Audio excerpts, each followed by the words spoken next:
Umapela ang kampo ni dating Pangulong Rodrigo Duterte sa International Criminal Court na agad siyang palayain.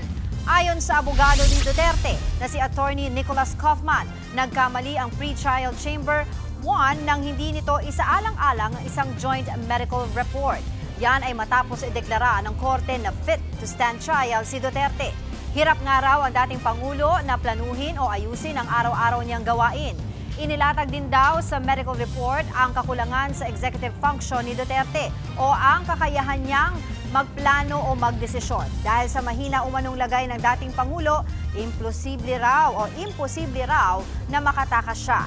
Magsisimula ang confirmation of charges hearing ni Duterte sa February 23. Mga kapatid, Angela Lagunsad Castro po para sa komprehensibo at makabuluhang balitaan at talakayan. Mag-follow at subscribe na sa social media pages ng News 5.